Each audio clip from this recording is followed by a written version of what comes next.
What's up, you guys? Welcome back to my YouTube channel. My name is Siki, and today we are doing a glute focused gym workout. So if you're in the gym and you're trying to build your glutes and you don't really know where to start, you're like, do I squat? Like, do I use heavy weight, low weight? Like, what do I do? Stay tuned. So for this workout, I am going to be doing, I would say, like moderate weight for me. I'm gonna be within a rep range of probably like 6 to 12, and I'll use like 15 to 20 as like a pumper exercise. And those exercises are going to be at the end of my workout. But the priority of this workout is gonna be focusing on moving heavy weight with excellent form and mind to muscle connection. But if I don't feel it, it isn't that big of a deal. All right, you guys, so I am starting off this video at the tail end of my warm-up. I have already done my dynamic stretches and my dynamic movements along with some corrective core work.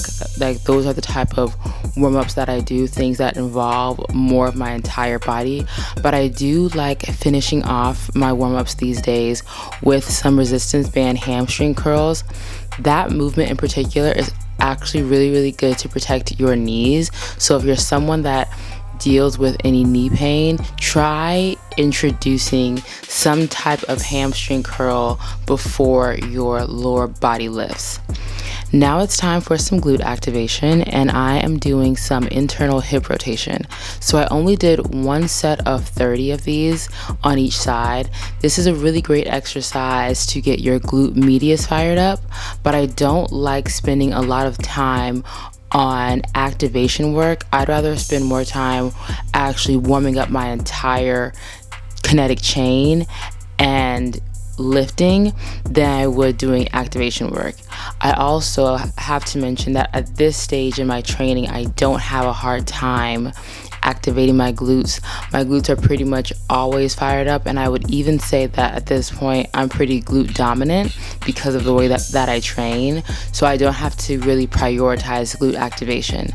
Now if you're someone who's more sedentary or you have like sleepy glutes, then you'll definitely see that you need to prioritize more glute activation.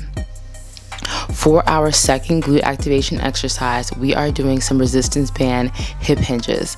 I just did about 12 reps of these. These are really good to prepare for deadlifts, and during this workout we will be doing some RDLs. So I'm doing a few of these just to really get those glutes fired up. I am just shooting my hips back, I'm keeping that core tight, and I am really pushing through the heels as I return to my starting position.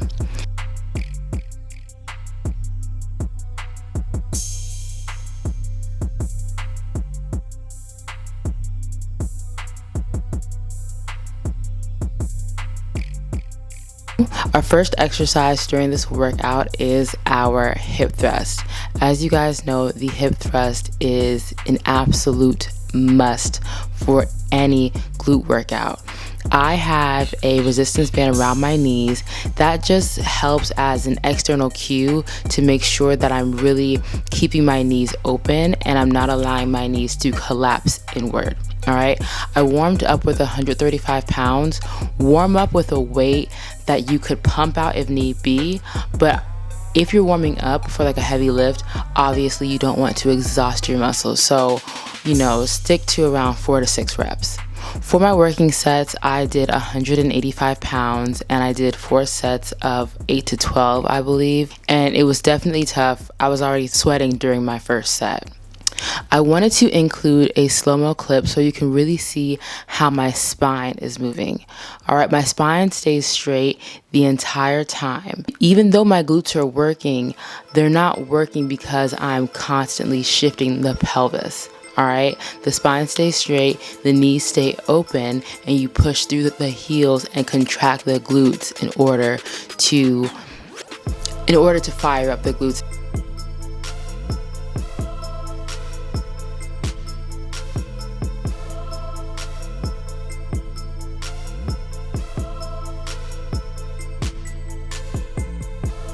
For our second exercise, we are doing a goblet squat.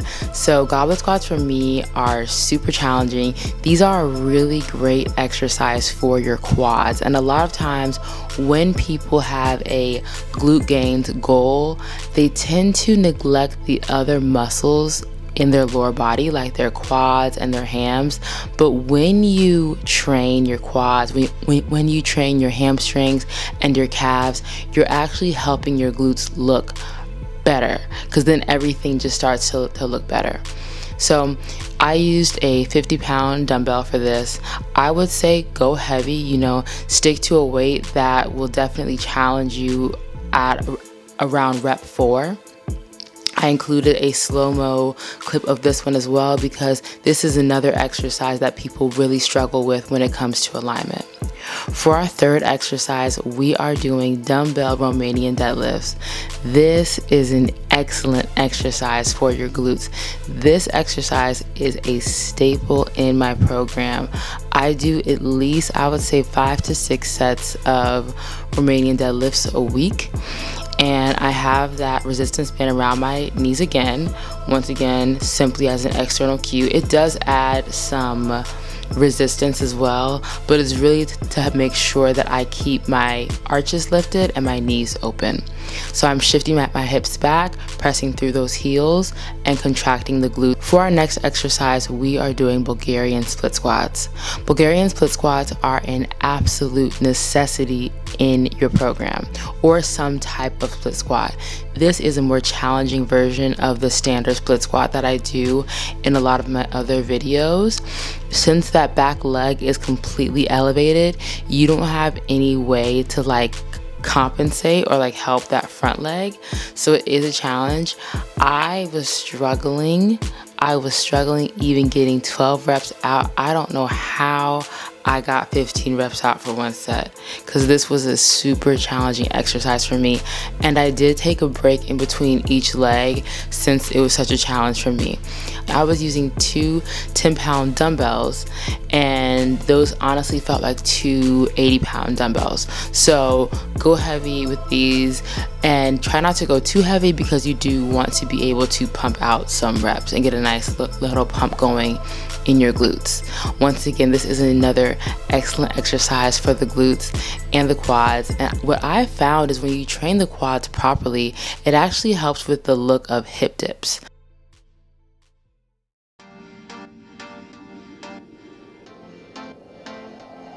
For our final exercise, we are doing Smith machine kickbacks. I genuinely thought I was gonna pass out after I finished these. The goal when I planned this workout was to do like 30 of these. I could barely get out 12, so I don't know how I got 30, but this is tough. This is kind of a challenging setup. If you don't know how to set up for this exercise safely, I would say sub this with either a cable kickback or a dumbbell kickback. There's no real necessity to use the Smith machine, aside from the fact it is easier to add weight. And this was super challenging. I did between 12 and 15 reps for 2 sets.